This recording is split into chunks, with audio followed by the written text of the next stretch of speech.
Hey guys, welcome back. Small Louisiana Homestead here, and today, guess what? It is Onion Day. I finally got them in from I ordered these from Hoss Tools. Um, this is a short day onion that we grow down here in South Louisiana, and they are the Texas Super Sweets. I haven't grown these yet, so we're gonna try these out and see how they do. I kind of took them out. I took them apart already. Started teasing them apart. So I'll show you kind of what they look like. They're gonna come in when you get them. You see how that little tip is kind of wilted back.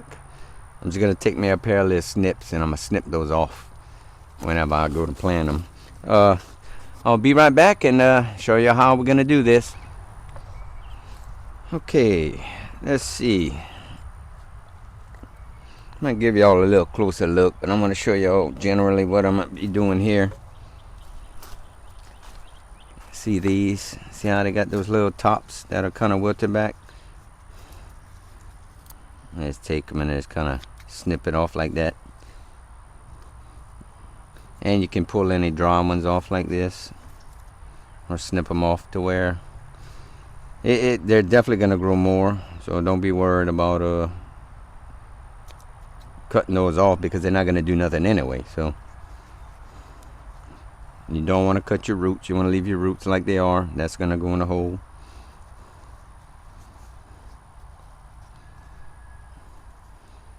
So I'm doing just snipping, just cleaning them up. Just get them cleaned up. That's all you got to do. See? These are going to be overwintered, so they're going to be going quite a while. I believe it's 100 to 120 days. Correct me if I'm wrong, but I think that's what it is. I research a lot of stuff, a lot of vegetables and seeds and stuff, so I may get mixed up. I try not to, because I don't want to give y'all any false information.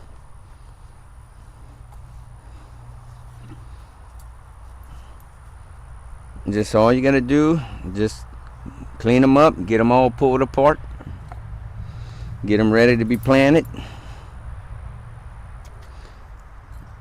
And I'm gonna go ahead and take care of all of that right now, and then I'll bring y'all back and give y'all a little closer look on how I'm gonna be planting these. Okay, now this step that I was telling y'all to do a little trimming and all that, you do not have to do that. That is not a must. That's just what I do. You can put them in looking just like that, and those little leaves will die and dry up and fall off. It's not a big deal.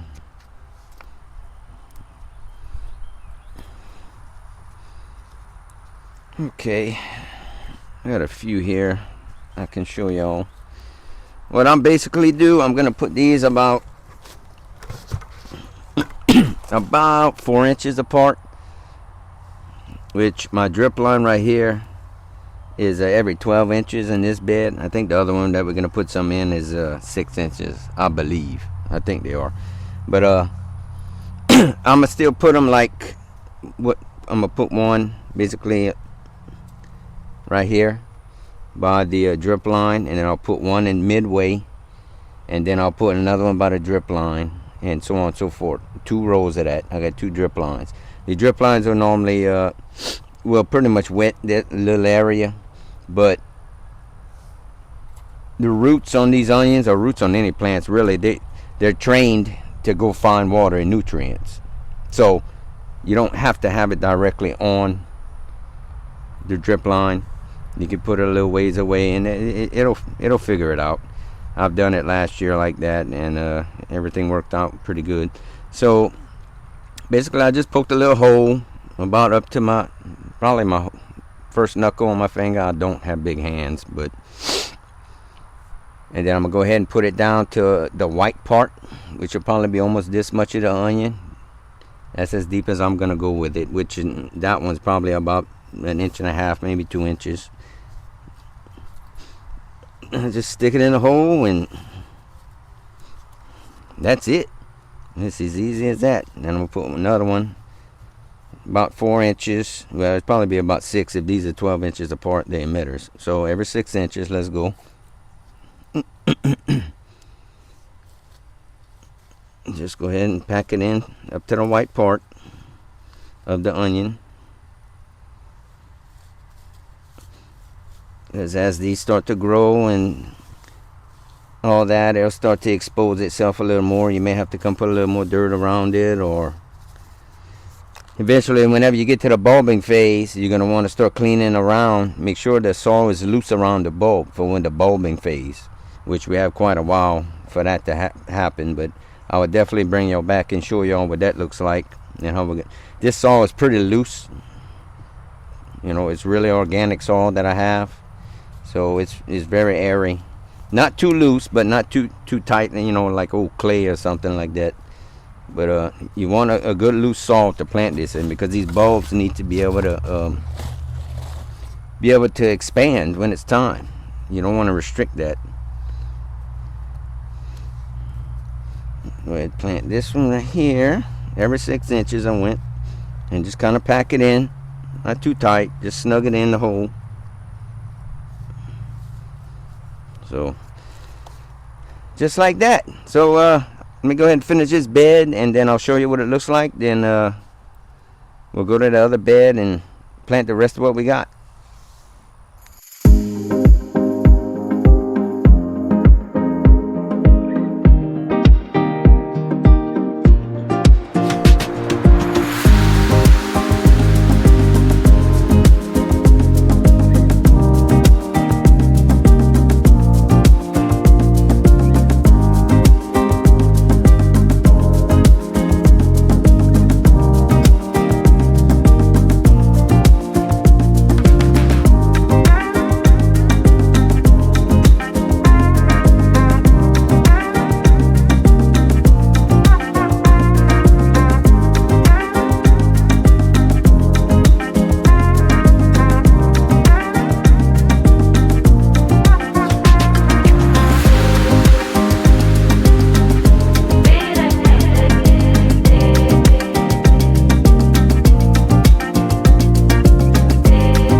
Alright guys, this bed is done.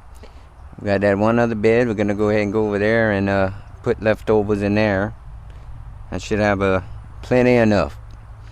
So that's pretty much it for this bed. Like I said, remember, keep your beds weed free. Onions do not like to compete with weeds, believe it or not, but they don't like that. So just make sure any little weed you see in there, you just go ahead and pull it on out and send him on his way. So let's go ahead and head to the other bed and get this finished up.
Alright guys, you can see me, the sun's in my eyes. Ended up with 73 onion plants. They say they give you at least 50 plants, so it came out pretty good on that deal. And I had a few extra, and like I said, I went ahead and I put a few in the middle, about 12 inches apart or so, including the other bed too. So now what I'm gonna do is I'm gonna immediately start feeding them with nitrogen, a high nitrogen liquid fertilizer, which is the organic AgriThrive, which I say high, but I mean everything. It's pretty balanced, but it's in its liquid form, and that's gonna be immediate take up for the plants. I'm not gonna put in no regular water. I'm gonna just go straight with the AgriThrive today, and starting tomorrow or the day after maybe, I'm gonna let the my watering system take over. And remember, the onions are heavy feeders, so for the next couple of weeks, every 7 days at the least, feed them that AgriThrive or triple 13, a synthetic fertilizer is fine too. At some point I'm gonna probably throw that in too, a couple times. And all my beds were already amended. I showed you on some prior videos. I amended my beds with bone meal and blood meal, and they've been sitting for a couple of weeks now. So that eventually is the plant's gonna take that up too in the near future. So I gotta remember, I already have that in there also. So every 7 days for probably the next 3 weeks, I'm gonna fertilize. Then after that, every 14 days, every 2 weeks, I'm gonna give them a little shot, all the way up until probably, I'm gonna say, halfway through, maybe 50-60 days. I'm gonna totally stop fertilization. Maybe even 80 days. I don't know. I have to see. I write all this down like I told y'all, so I gotta keep track of all of this. And definitely when you start seeing bulbing after the winter starts commencing, starts coming to an end, and spring starts rolling in, these things are going to want to start bulbing as the days get longer. As the time, I guess, changes again, they're going to want to start bulbing. At that point, do not fertilize at all, because the reason I'm fertilizing so much is I want that top green growth. I need that. I want healthy, big top green growth. Excuse me. So once I get to that point, I guess at whatever day, I'm throwing out 50 days, 60 days, I don't really know what day, but I'm telling you, at that point you stop all fertilization, because it needs to concentrate on bulbing. You want a bulb onion. You want a big sweet onion. You don't want beautiful tops and no onion. That goes with other plants that you plant in your garden. If you put so much nitrogen, you put so much fertilization and nitrogen into excuse me, other plants, any other plant is going to have a beautiful green plant, but it's not going to produce anything.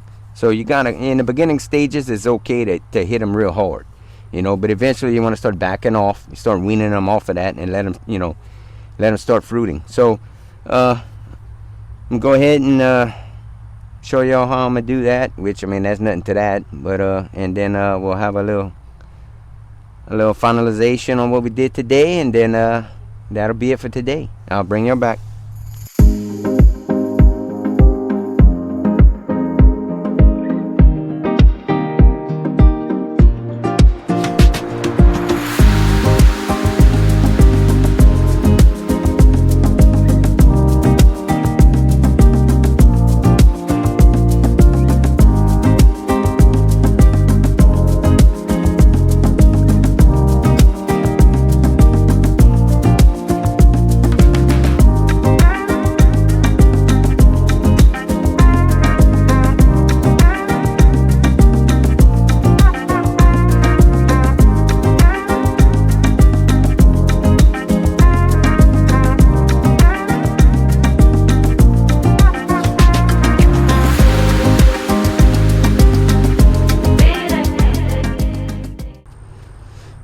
Okay, guys, we are done. I went ahead and I watered them down a little bit too, dilute the fertilizer just a little bit, and we'll see. I said 120 days. I think that's how long I left from last year. Now I don't know what it's gonna be this round. Could be between 80 and 100 days. I don't know. Like I said, you just keep an eye on them. Watch when that bulbing phase starts, and then when the top start breaking over, or dying back a little bit, then it'll be ready. It'll be time to pick them. But I'll keep y'all up, updated on them as we go. If y'all planted any, just keep an eye on my channel, and I'll be showing y'all, when I do a little tour here and there and how things are going. Last week I had planted some more some potato seed that I had left, so from my other harvest. So I'll see how that's gonna turn out. Hopefully we don't get no hard freezes, so we'll see. Hopefully we can make some potatoes too, but we'll save that for another video. So I want to thank y'all once again for joining me. God bless, love y'all, and I will see y'all on the next one. Take care.